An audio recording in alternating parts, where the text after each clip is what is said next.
Yes, we should be live.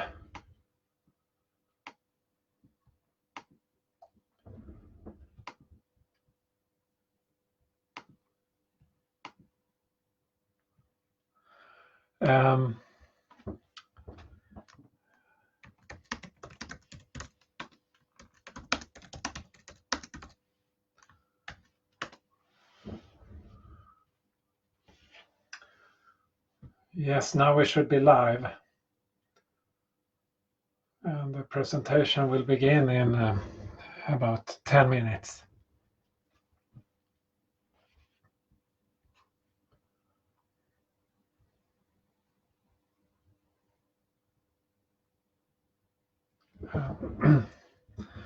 If you can hear me and see me, you can, yeah. Is it okay? Is the sound okay?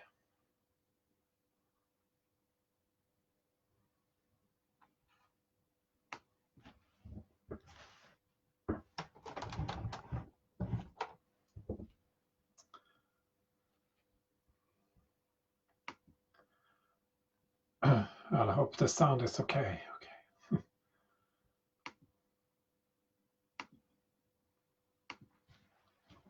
I'll put on some music so we'll have something to listen to.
Yes, I'm playing music here while we are waiting. We are waiting for until 9 p.m. Philippine time zone. Here in Sweden it's 3 p.m. So a couple of minutes left before we go.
Yes.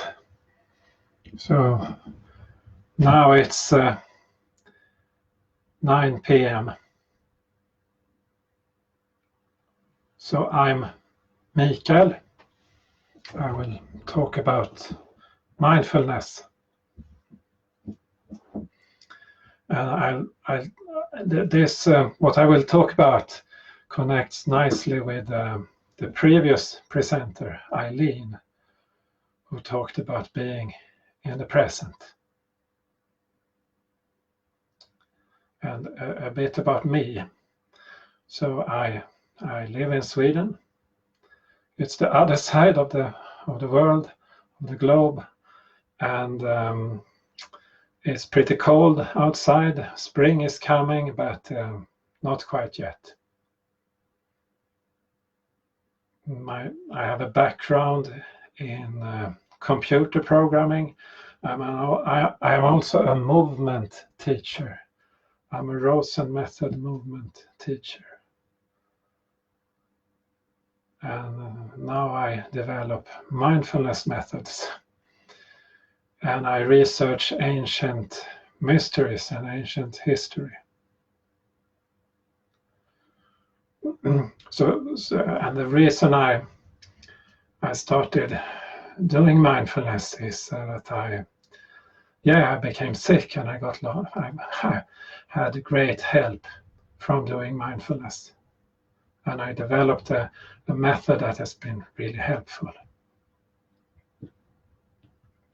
And I want to say also that I don't provide medical advice. I'm not a doctor. I'm not a medical doctor. So what I'm saying is based on my personal experience. So let's begin with a question.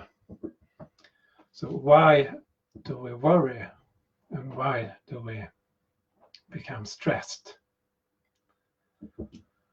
And one reason is that we think. So we can think almost anything. We can imagine things. We can imagine things that does not exist. And we can think about both positive things and negative things. And we can think about the future. And we can, in our minds, we can come up with scenarios about the future. Where we can picture disaster if we want. And it's the same thing with the past. We can think about the past and maybe, maybe we regret what we did in the past. So this capacity we have to think is a very powerful capacity, and it allows us to be creative and inventive. And we can plan for the future. It's very useful to have this capacity. But we can also end up in negative thoughts. And that is not very helpful. And that is a cause of feeling worried and feeling stressed. And the way I view our thoughts, I have this picture of a bubble that surrounds us. So our head is in the center of the bubble, and then it extends about 1 meter in each direction. And this is our thought bubble. And here we live. A big part of our life is inside this bubble. So here we think about stuff, we can analyze things, we judge things, we think about what is good, what is bad, and we get emotional. And it's also in the bubble, we are also in the bubble when we talk to other people, because talking is also, it's like thinking aloud. So if we gossip or trash talk and so on, that's affecting our thoughts. It's a negative thought, and that can drag us down. So then what can we do about this? How can we stop negative thoughts, negative thinking? Well, one way is to think positive thoughts. So I can say to myself, rather than saying, I'm so worried, I'm so stressed, I feel miserable, I feel really depressed, I can say, I'm happy, I feel good, I'm valuable, I'm important. So already that feels a bit better, right? But the way I see this is that you can use affirmations to think, to introduce positive thoughts into your life. Okay, that's good. But it's still, as I view it, it's still a kind of a thought bubble activity. So what I'm interested in is what's outside of the thought bubble, and how do I get there? So, and what's outside of the thought bubble? Well, that's the rest of the world, the rest of this planet and the universe.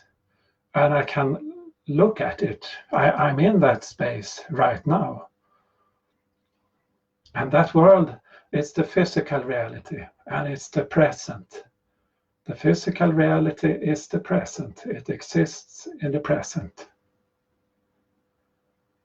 So my body is always in the present. It can never be in the past. It can never be in the future. The present is where you breathe, where you move, where you can run. It's where we live. And when I'm talking now, and you listen and try to make sense of what I say, that takes place in the thought bubble. It's the analytical mind at work. But you can connect to the world outside of the thought bubble just by touching something. So I can touch the table here. I can touch my body. That's the physical world. So it's always there. It's always there for us. So the method I use when I do mindfulness meditation, that's I remind myself of my existence in the physical world. So I use like a kind of mantra for this. So when you think about yourself, you use I and I am. So when I think about myself, I say I am. And so I am is a very powerful kind of programming instruction. Because we are not computers, but we can be programmed, and we are programmed our entire life from the day we are born. Our parents, teachers, society, friends, everything that goes on in our thought bubble, what people say, what we say, that shapes our view of reality. So to say I am is a way to reprogram yourself. So what I do when I do mindfulness, I remind myself of the present. So I say, I'm present, I'm conscious, I exist here and now. I'm aware of my body. I'm aware of my feet in contact with the floor. I'm aware of the air, my breath. I'm breathing in. I'm breathing out. So those kind of mantras, so to speak, that I find helpful for connecting to the physical world. And it's very important here, and that's a very important principle in mindfulness, that you don't judge what you experience. So I use my senses. Touch is a very important sense, and what you see, what you hear, what you taste, and so on. But you don't judge it. You just experience it. You just experience it as it is. And that can take some practice before you get the hang of it, because we are usually so used to judge things. So if we eat something, we feel the taste and we say, oh, this is really good. Oh, this tastes not so good. So this good and bad thing, we have to get out of that mental perspective and become more of a neutral observer of what you are sensing.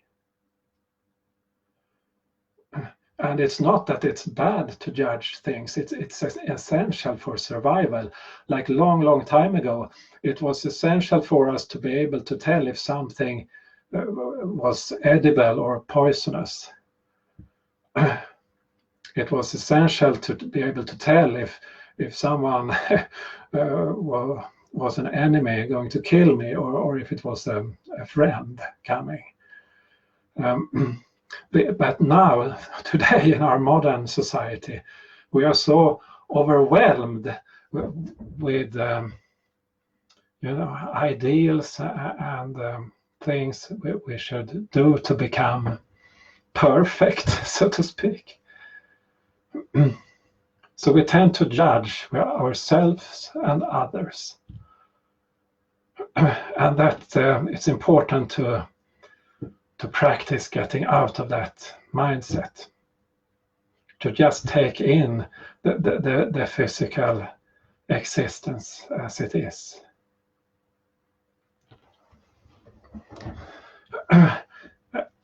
Okay, so the 4 elements. So I find the 4 elements very helpful and very insightful to work with. So to begin with, the element of earth, the ground we are standing on.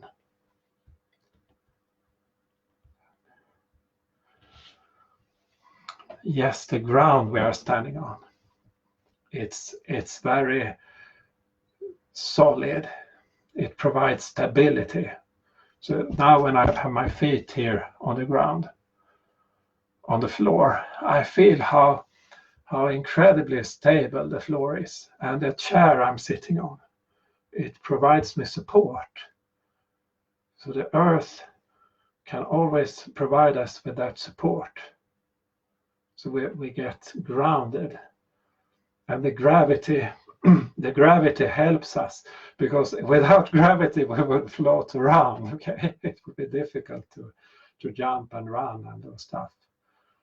And also when we sit down or lie down, we can relax into the gravity of the earth. It's a very beautiful element to work with, the element of earth. And we are always in contact with the ground. We're always in contact with something physical. And we can use that to get into the present. Then we have the air that surrounds us. So the air is a very different element. So air is very delightful. It has this lightness. So for example, I can move my hand through the air, and it's completely effortless. There is no resistance. So if you are outside and it's blowing, you can feel the air. But here inside in this room, it's still. So it's very easy to move, but I can still notice the touch of the air touching my skin. This subtle difference in temperature. And air is transparent. It allows us to see clearly. So if I look at my hand here, I can clearly see my hand. And if I look far away at a distance, I can see very far away. So it's completely different element compared to Earth, but they complement each other so nicely. Okay, so next element is water. So water is also very special. If you swim in the water, it's a very special feeling, being surrounded by the water. All of your body is in touches water. So and touch is a very important sense for us. And when it comes to doing mindfulness and connecting to the present, touch is very, very useful for doing that. It reminds us of the present, because we're actually touching the present. Okay, the water. So water has this fluid dynamic. It's very fluid, it's dynamic. And just watching the sea, watching waves, that's a special feeling. And our bodies, I think more than half of our bodies are water. And water is life, it's our origin. We come from water. And inside the mouth, you can feel that moist inside your mouth. And when drinking something, you can feel when drinking water, you can feel the water inside your mouth, and you swallow the water and feel it going down your throat.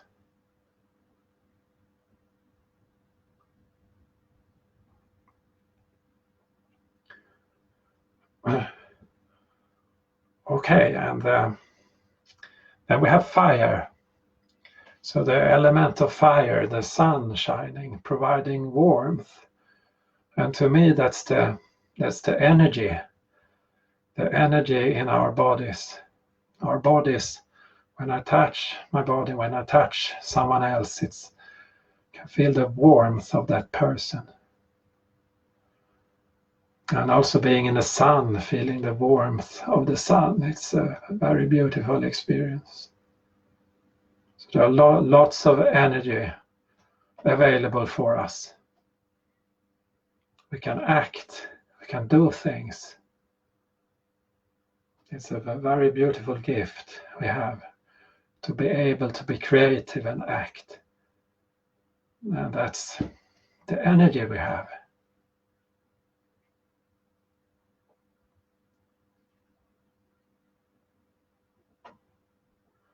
Yes, and then the fifth element.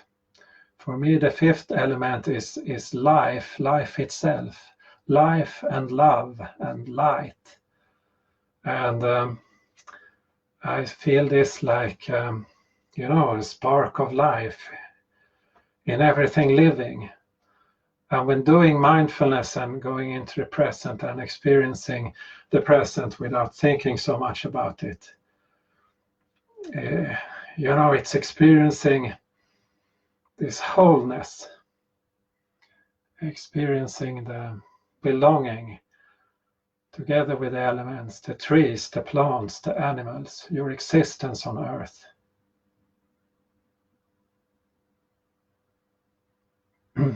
And that can be a very spiritual experience.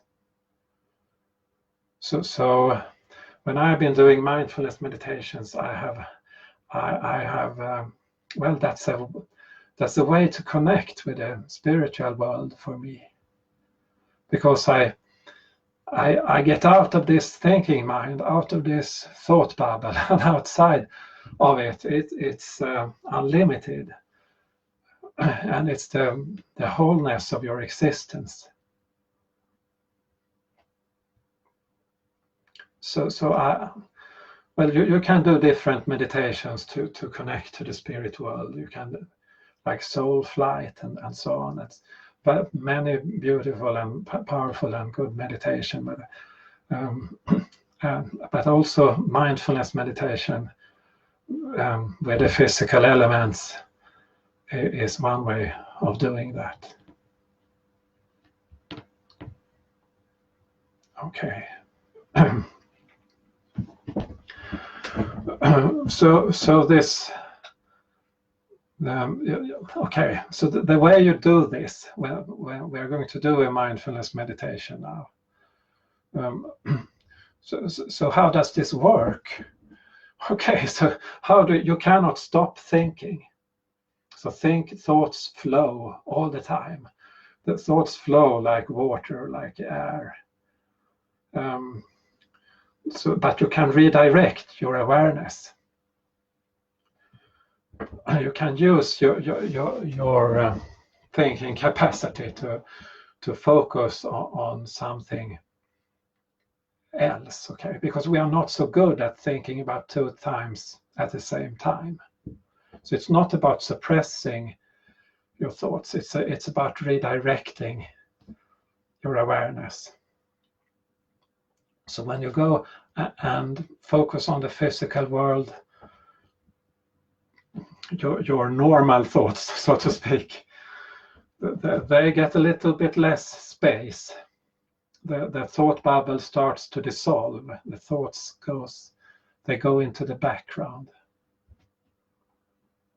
So that's how it works. And the method here is to, so I follow a script, and the script is made up of these so-called mantras.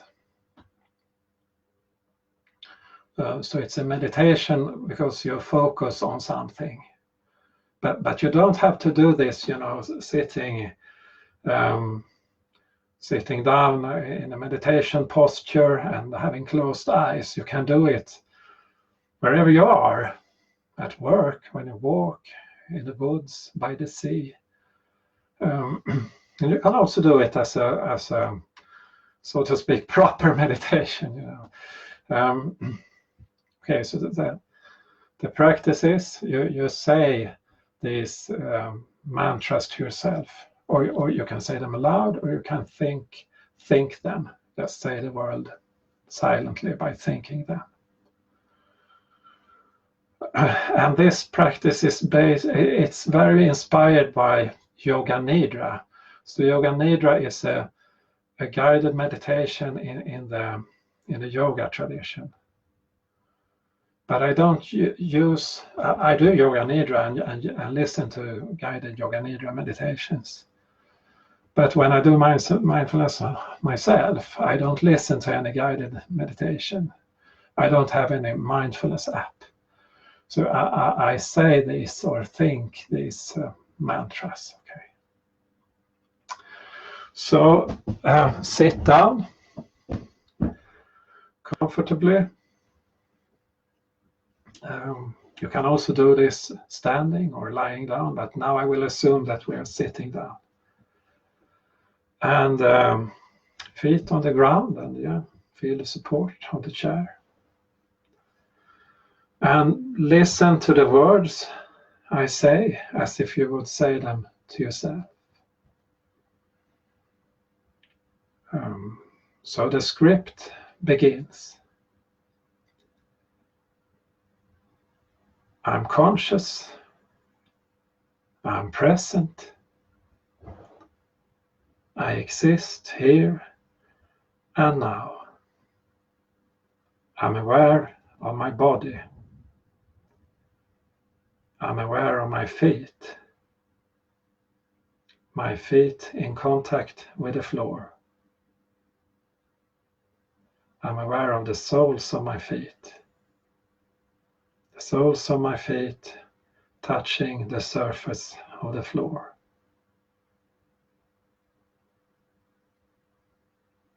I'm aware of the chair I'm sitting in, my body in contact with the chair. The support the chair is giving me. The support from the floor. The stability of the floor and the chair. I'm aware of the air that surrounds me. There is air in the room. Air is flowing into my body and out of my body. I'm breathing in. I'm breathing out. Breathing in. Breathing out. Breathing in. Breathing out.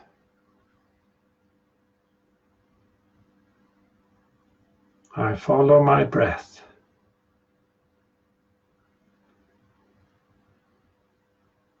My belly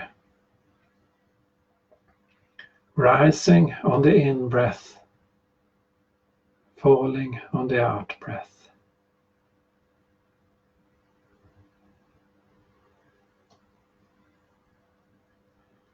My nostrils in contact with the air. air flowing. I follow my breath.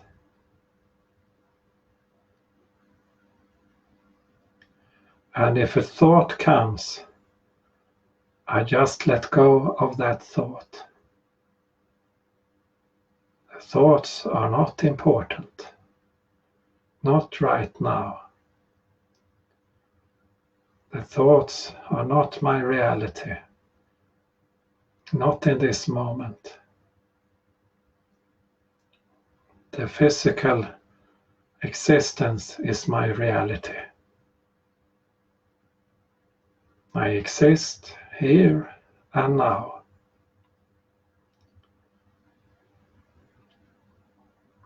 My body is real. My breath is real. My existence in the present is real. I'm conscious. I'm present. I'm aware. I'm doing a mindfulness meditation. I know what day it is and what time it is. I know where I am. So the script ends.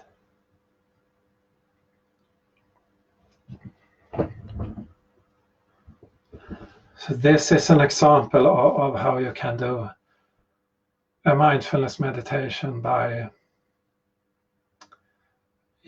going into the contact with the physical reality. And this kind of script you can adapt it to fit with your own situation. You can modify it, and it can be longer, it can be shorter, it can be much shorter. So you can just say, I'm present. That's a very good beginning, to say, I'm present. That reminds you of the present. So you can say that to yourself during the day. And when you need to relax a little bit more, if you feel stressed, you can say, I'm present, I'm conscious. I exist here and now. So I find this to be a very flexible method, and I really like having it with me all the time. So as I said, this is not a mobile application. So it's like the physical reality is the app. The 4 elements they are part of this app. My body is a part of this app. Air is in the app. So this app has many functions you can use. You just have to remind yourself that the app is available. You have to download it, so to speak, and you do that by practicing. And it's good to practice a little every day. It's better to practice a little every day than doing an hour every week, so to speak, because it's about establishing this habit and reprogramming yourself to become aware of the present, to view the present in this way. And when you eat, for example, you can use similar methods. So, for example, if I drink water, so I can say I'm holding a glass. I'm aware of my hands holding a glass of water, and I drink the water, and I can say to myself, I'm in contact with water. So it's about You could say it's about describing the present to you, making the present sort of visible, reminding yourself of the present. Okay. So the problems we have,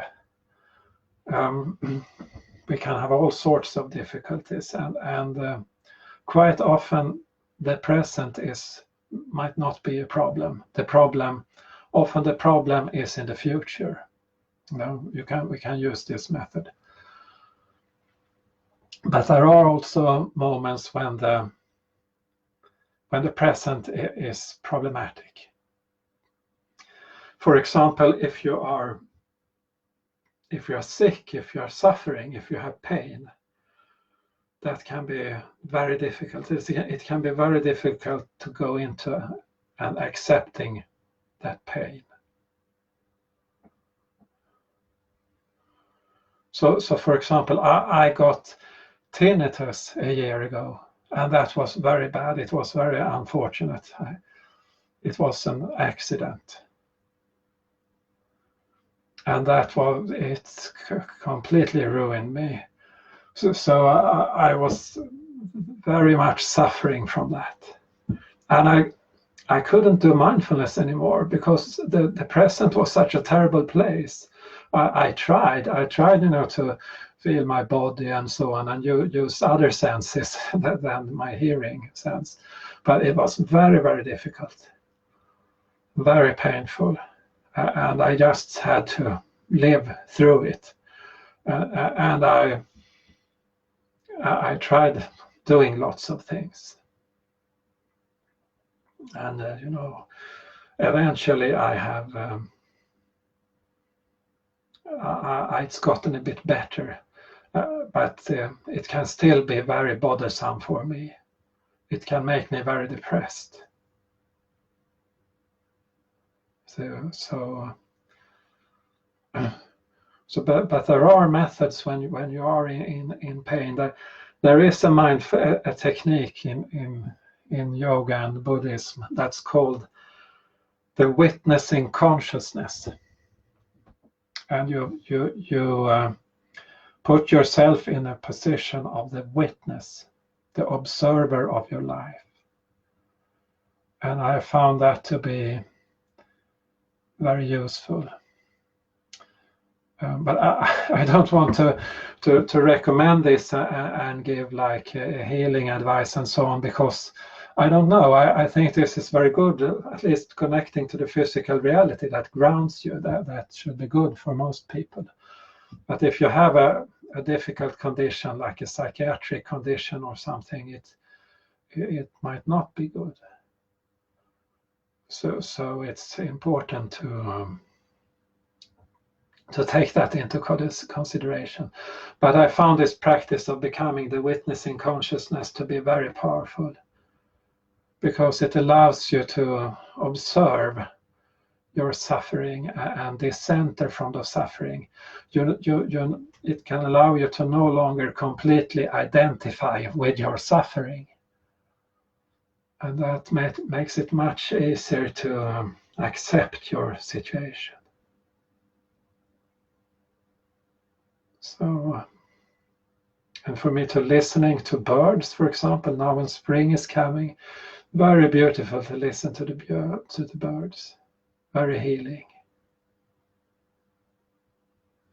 So these experiences in nature, they are very important for me. They are very healing, and they connect to the spiritual aspects of life. Okay.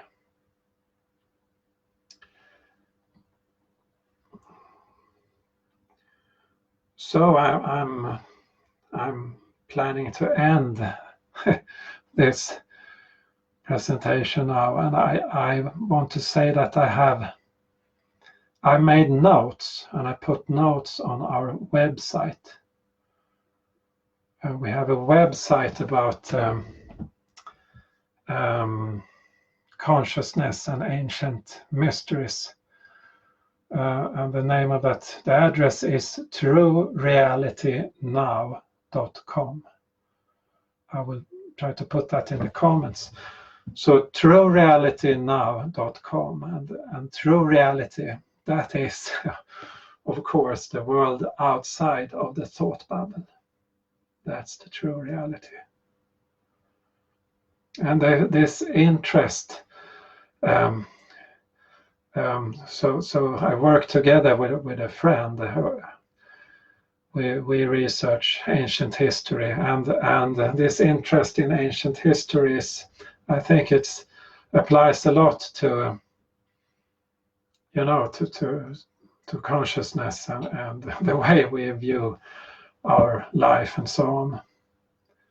I think people long time ago in ancient times knew this stuff, shamanism and yoga tradition and everything. And it's things that have been forgotten, that are not taught today, not taught in school, and not so widespread in society. I think it's very important to get out of the thought loop, get out of the bubble where you constantly are engaged in judging things, thinking in terms of good and bad and so on. It's important to not having to perform, not having to be perfect, not having to do anything, not having to achieve anything, to get a break and have a moment where you just have to exist. Okay. So, and I really want to thank the organizers, May and Darlene, and all of you. I haven't met you, but I'm very grateful for the work you do, and I'm very happy for being part of this. You're doing a wonderful job with the Global Healing Rally. So I think I end here, okay? Unless maybe there are some question or something, I don't know. Thank you so much.